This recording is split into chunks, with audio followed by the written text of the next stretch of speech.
As I understand it, all demons within 40k are some small power of the ruinious powers giving life and sent out to do mischief on their behalf. But there are some that are independent and not aligned or break away from that alignment in this case. We'll look at the lore for one of them today and then go over to the other side to look at a demon who is loyal and birthed during the time of steel on Earth and ask, do the crusades of the imperium do more damage by their actions than they think? So, welcome friends to another 40k video, and let's begin. We start with the tale of the Ragged Knight from Talon of Horus by Aaron Dembski Bowden. This takes place on old Earth, in Gaul in fact. A prince and holy man could hear the words of his god.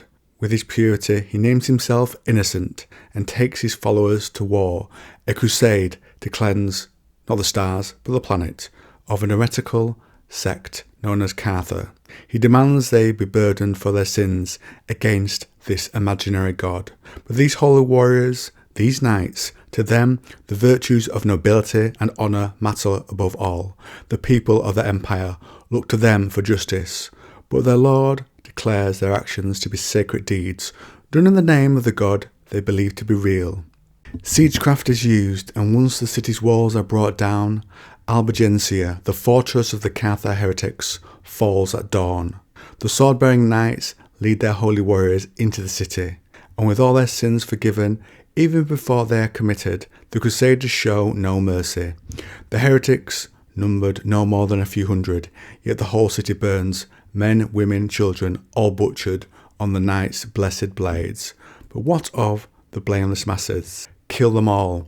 Our God will know who is loyal, Innocent said when he was asked. He condemns thousands to death because he believes a mythological paradise awaits those unjustly murdered by his men.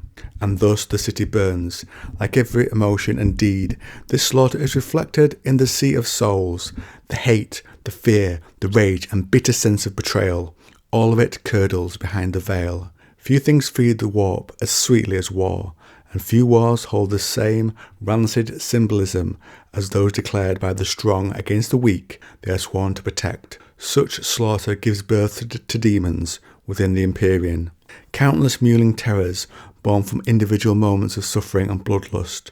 Above them, more powerful entities also swirl into existence.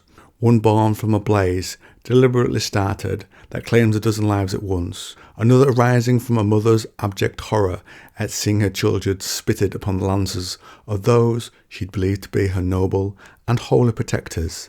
These acts, and thousands more like them, breed the neverborn in the hell beyond reality's veil. Sometimes, as with this crusade at Albigensia, a demon is born that arises above its siblings.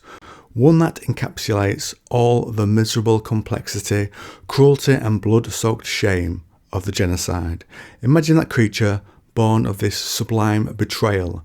Imagine a spirit of war given life, when a warrior caste turns its blades upon its own people, acting upon the words of a tyrant, in the name of a lie. Its skin is the bleeding red charcoal of scorched flesh, like the families who burned in their homes.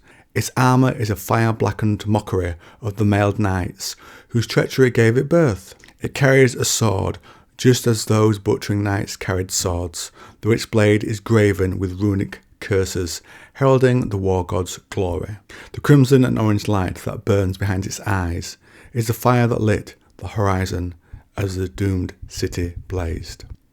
When it opens its maw, each of its exhaled breaths is the echo of 10,000 dying screams. It calls itself the Ragged Knight. That's one relatively small wall on Earth. Now, think of the Crusades, be it great or Indominus or other great military actions by the Imperium. And think of all the deaths that are made by the forces of the Imperium. And think of how many demons their actions in those wars will cause in the warp.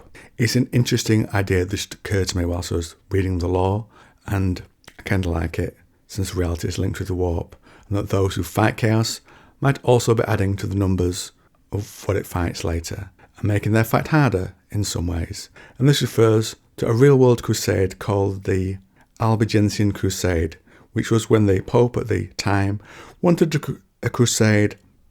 The Britannica summarises the event as the war pitting the nobility of staunchly Catholic northern France against that of the south, where the Cathari were tolerated and even enjoyed the support of the nobles. Although the crusade did not eliminate Catharism, it eventually enabled the French king to establish his authority over the south. Now we have the example of an unaligned demon from Ahriman Eternal by John French, where we introduce the mother of the drowned. There was something there, something behind the veil of water and spray that was the storm, something truly vast. The ships he was steering shuddered and twisted as his terror sent engines firing wildly. Sylvanus, you will hold the ships together. He began to reply. I can't, I can't, and then he saw it. Directly in front of the hecaton, as it tumbled and spun in the storm wash, a shadow, filling his eyes, a shadow like the eclipse of the sun. It looked like a great head, bowed on emaciated shoulders. The spilling rain was its hair, the folds of the storm, the hollows of its cheeks. Sylvanus felt something go still within him. Terror blanked every thought and sensation, so that it alone rang through his being. Then slowly the great head rose and looked at the fleet of the exiles. Its eyes were black, eternity. Theseus saw the demon with Sylvanus's eyes and knew what it was. It was old, so old that it floated free of the dominion of the great four demon gods. The father of plagues, in its guise as the king of all despair, had once claimed it, but even that had been tenuous, and the demon had broken free of the plague father's rule. The grief of widows and children, for those claimed by seas, had been the seed from which it had grown. Into that fear of sailors had added shape, and the flesh and bones of the drowned had gathered in its gullet. The blood poured by mariners to calm storms, the trinkets kissed by voidsmen as they felt their hulls creak, the ghosts trapped in wrecks never found, all fed the dream of its being. It waited in the dark layer of water, just out of sight of the surface, waiting, looking up, hair and fingers stirring the lightless depths of sea, lake and void.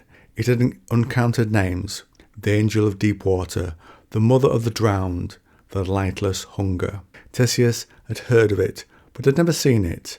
Now he did, and the grinding ancient power in it almost made him shut his inner eye. He did not, though. He started to think. The exiled ships tumbled towards the vast shadow of the demon. Some vessel tried to cut a course through the tides, but most were prisoners of the currents now. The great shadow reached through the storm. Its fingers were ghosts of pale light and streaked spray. A ship fell into its grasp. It was a frigate, narrow-hulled and serrated by guns. The shadow's fingers caught it. Ice formed across the hull. Guns fired. The shells dissolved into slime as they cut into the warp. Inside the frigate, the mortals would be wailing, clinging to bulkheads. Some would be dragging their comrades to airlocks or cutting their throats to spill blood onto the decks. Anything to make the shadow pass by. It did not. It folded the frigate in fingers, made of the scraps of torn sails and drowned bone. A mouth opened. Teeth of storm, lightning closed on the frigate and broke it apart. Other lesser demons darted in to pluck souls from the wreckage, as the shadow's jaws champed and chewed, and towards that maw the hecaton and the rest of the exiles also fell. So, I like the additions like that to the setting. I think it deepens the world of chaos, if not all are bound to the members of the Four, and from a real world measure, it just makes chaos a bit deeper and a bit more nuanced to have a whole host of powers there gathered against those in the mortal realm. So, if you like this video on 40k, then why not try another one on the channel? And if you want a whole list of 40k videos about 40k in general and specifically on the dark age of technology and AI, I've also got playlists for them on the channel. Sorry if the lore cut off a little abruptly there, but that was kind of all the bits I want to cover to give you an idea of who this creature was. I'd recommend the book, it's pretty decent. I like all John French's Ahriman novels. I'd say the first three are the best, but the others are decent, if not from a written perspective, then they have interesting insights into in-world lore. So anyway, I'll leave that with you there. Thanks for listening.